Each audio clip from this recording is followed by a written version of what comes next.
Ford Foundation, Open Society, aka Soros, Craig Newmark Philanthropies, Gates Foundation. Good to have Bill Gates in there. Google, Facebook, Journalism Project, and the W.K. Kellogg Foundation. One of the people who's done the most work on this is Matt Taibbi, and they were able to come to these realizations, this understanding, these facts by the Twitter files, by the information, absolutely proven to be legitimate emails, texts, etc., from internally inside Twitter that Elon Musk gave to journalists like Matt Taibbi. And they use those, and these are thousands and thousands of documents. They use those to put together a map of the censorship industrial complex. And as Matt Taibbi said in an interview I listened to, they initially thought that when they first started the project, how many could there be? He was thinking they'd find, 5 to 10 big organizations, big companies that were funded and working to censor us and suppress our information, especially in connection to Russiagate, the ridiculous bullshit Russiagate. But he found that it was actually like 100. There are a lot of companies out there that are making a lot of money and working very hard to suppress and shut down open thought on the internet, to shut down freedom of speech on the internet. And it doesn't surprise me at all, but they were apparently surprised in their research. So the article continues, in 1996, just as the internet was becoming part of daily life in America, the U.S. Army published Field Manual 100-6, which spoke of expanding information domain terms, the global information environment that contains information, processes, and systems that are beyond the direct influence of the military. Military commanders needed to understand that information dominance in the GIE, the global information environment, would henceforth be a crucial element for operating effectively. So I thought this was important to highlight. This is a very long article. You can find it at Orinoco Tribune. You can also, Matt Taibbi's link to it on his Twitter. But I thought this paragraph was particularly important because this shows the beginning of our military, the Pentagon, realizing that internet information warfare was basically a new battlefield that they were going to be fighting on. They reveal a lot of the top players in this censorship industrial complex. Again, these are highly funded, top-level people that influence the social media platforms in order to suppress thought, to suppress free speech, and they reveal several of them. And so I just wanted to go through a few. I'm not going to go. This article is about 400 pages long. I'm just going to give you a few of them. Number one, Information Futures Lab at Brown University, a university institute housed with the School of Public Health to combat misinformation, there's that term again, and outdated communications practices. The successor to First Draft, one of the earliest and most prominent anti-disinformation outlets. Again, when they say anti-disinformation, they mean going outside the accepted narrative, a narrative that fits with Washington, the narrative that fits with corporate America, the narrative that fits with our fucking inverted totalitarian system that is destroying our lives and destroying the world, destroying the environment, destroying other nations, crushing nations with sanctions and with actual bombs. That they are the ones that are funding these things to crush open thought and open speech. They then give the some notes about the funding of this, of Information Futures Lab, funded by a huge number of entities, including Craig Newmark, Rockefeller. Rockefeller always pops up, doesn't he? Don't they? I know Rockefeller's not a guy anymore. It's an entity, but the National Science Foundation, Facebook, the Ford Foundation. Don't you love how what great things the Ford Foundation is doing these days, considering how close Henry Ford was with Hitler in Nazi Germany?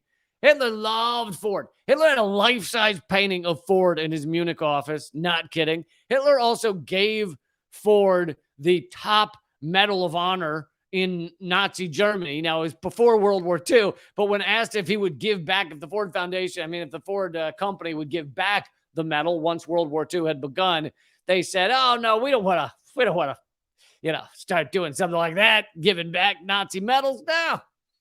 Also funded by Google. I don't know if you've heard of them. The Knight Foundation, the Wellcome Trust, Open Society Foundations, which is Soros's organization, and more.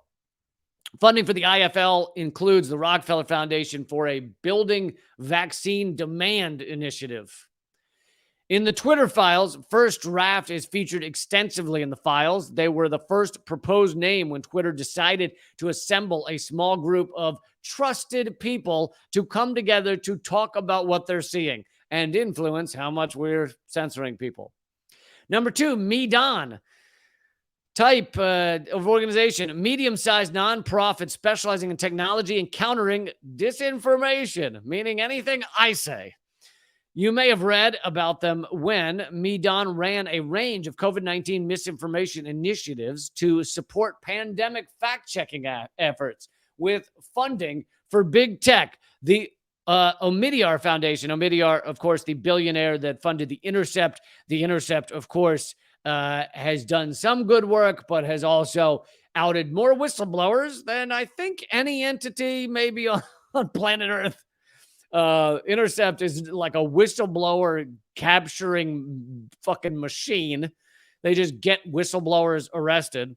Also, Intercept oddly involved in basically revealing Snowden's, a lot of what Snowden, the files that Snowden revealed, they actually reported on them, but also stuffing in a dark box somewhere about 95% of everything Snowden revealed. So, like, despite the excellent reporting they did on the Snowden files they reported on, 95% of Snowden files are in a deep hole in the ground somewhere. The National Science Foundation and more. Partners included Britain's now disgraced Behavioral Insights Team, or Nudge Unit, known for scaring the pants off Brits about a range of medical manias. And here's some about their funding. Widespread public and private funding, including Omidyar. There he is again. Twitter, Facebook, Google, the National Science Foundation, the Swedish International Development Cooperation Agency, and more. Give you a couple more of these, and then I'll stop going through them. You can obviously read them all in this article, but the Harvard Shorenstein Center on Media, Politics, and Public Policy, an elite academic project once regarded as one of the leading centers of anti-disinformation. You may have read about them when it was announced that the center would be closed in 2024 on the spurious grounds that the project lead, Joan Donovan, lacked sufficient academic credentials to run the initiative, which was spurious in that it took that long for this realization to come about. Donovan was already widely known for partisanship and getting things wrong, in particular, repeatedly claiming that Hunter Biden laptop was not genuine. What we know about the funding: they get money from the Ford Foundation, Open Society, aka Soros, Craig Newmark Philanthropies, Gates Foundation. Good to have Bill Gates in there. Google, Facebook, Journalism Project, and the W.K. Kellogg Foundation.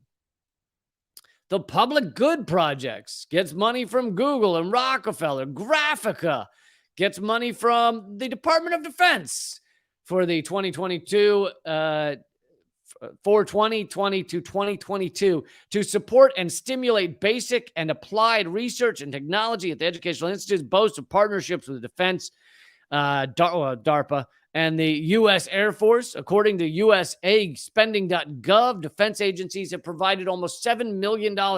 Okay, so I'm going to stop going through these. But as you can see, in the Twitter files, Twitter was unaware the Senate Intelligence Committee would be sharing their data on Russian-linked accounts with commercial entities. And by the way, I already covered this on a former live stream, but Twitter internally was discussing whether they should call out all of the Russia-linked bullshit as being bullshit, and they never did.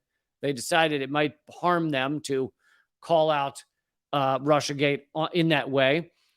Okay, but to sum all of this up, without going through every one of these entities, there is now, we are well familiar with the military-industrial complex. We know what they do. We know how much harm they create around the world and in America. What is less understood, less talked about, is the censorship industrial complex. This massive group of organizations receiving millions, and when you add it all up, probably billions of dollars to specialize in censoring open thought, open debate, open discussion, free speech in America and globally. And really, this is what I've been saying for years, that people have ignored, or people have, poo-pooed, to use an excellent term. I believe the modern term is shitted on, or shat on. People have shat on this view that there was a brief window when the internet and these social media platforms were both available in almost every household and actually free. I don't mean money wise. I mean, you could post something and it would go viral if it was quality, if it was important. There was a brief window. And I'd say, if I had to guess years, I'd say 2008 to 2016. And within that time, we saw all of these amazing actions and global movements, including Occupy, Arab Spring, even though Arab Spring also involved color revolutions, WikiLeaks. You saw the Bernie Sanders movement, which was the closest the Democratic Party has come to being, not to get into all the complaints about Bernie Sanders. Yeah, I'm not going to defend all the garbage he does nowadays, but it was the closest that a genuine socialist came to taking over, to being the leader of the Democratic Party. Whether he would have won the presidency or not, he probably would have. But and the Democratic Party pulled out all the stops to crush Bernie Sanders, and they barely succeeded by rigging so much of the primary. All of that goes on in that brief window, 2008. And then, of course, Trump's election, which I'm no fan of Trump. Trump's a absolute shit stain on the face of humanity. But at the same time, it was a populist movement. People voted for him because they believed him when he said he was going to change things, and he didn't. When he said he was going to go after the mainstream media and the corporations, and he didn't. But they believed him. So that's another populist movement. All of this happens in that window, 2008 to 2016. And then the ruling elite amass a million ways to try and shut that down. They put money into it. And this is one of the biggest ones, the censorship industrial complex. So very important story that's getting very little coverage by the mainstream media because, of course, they don't want to talk about this. This makes them look bad. This shows the suppression that they themselves have been involved in.